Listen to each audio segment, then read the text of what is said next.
السلام علیکم ورحمۃ اللہ وبرکاتہ۔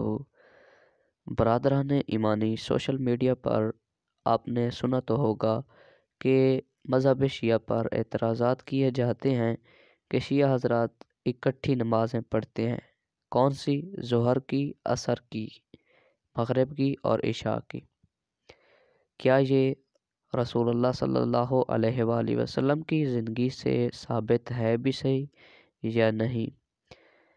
اگر کسی بھائی کی دل آزاری ہو تو میں بے حد معذرت خواہ ہوں، کیونکہ میرا مقصد فرقہ واریت نہیں ہے، بلکہ فرقہ واریت کو دور کرنا ہے اور اس کو فروغ نہیں دینا، بلکہ اس کا پرچار کرنا ہے، اور جو فرقہ واریت کرے اسے اپنا دشمن سمجھنا ہے۔ تو اس میں بہت سارے علماء کرام نے بہت بڑی بحث کی کہ یہ رسول اللہ صلی اللہ علیہ وآلہ وسلم کی زندگی سے ثابت ہے کہ آپ اکٹھی بھی پڑھ سکتے ہیں اور علیحدہ علیحدہ بھی پڑھ سکتے ہیں۔ شیعہ کتب میں ہے کہ آپ علیحدہ علیحدہ بھی پڑھ سکتے ہیں وقت فضیلت پر۔ تو یہاں پر مسلم شریف ہم نے کھولی ہے، کتاب مسلم شریف سیاہ ستہ میں سے ایک معتبر کتاب ہے، کتاب الصلاۃ المسافرین و قصرها۔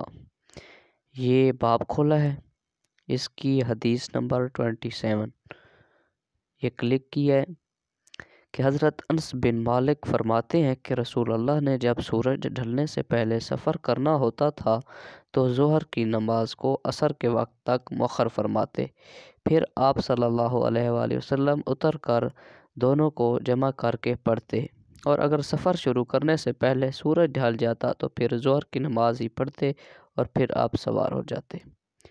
تو جس طرح ہم نے یہ حدیث پڑھی، اسی طرح جب ہم خانہ کعبہ میں جاتے ہیں تو برادران اہل سنت بھی اس جگہ اکٹھی نمازیں پڑھتے ہیں، علیحدہ علیحدہ نہیں پڑھتے، کیونکہ وہ وہاں پر مسافر شمار ہوتے ہیں، اور ہم اس دنیا میں بھی مسافر شمار ہیں۔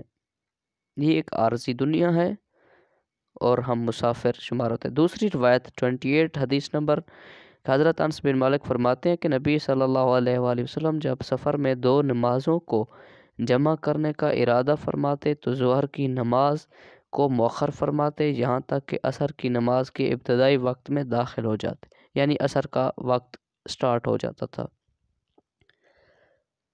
پھر آپ صلی اللہ علیہ وسلم ان دونوں نمازوں کو اکٹھے پڑھتے تھے، یعنی جب عصر کا وقت داخل ہو جائے تو پھر نماز پڑھیں۔ یہ بہت ساری حدیث ہیں، آپ پڑھ سکتے ہیں، اس باب میں مسلم شریف میں لکھی ہوئی ہیں۔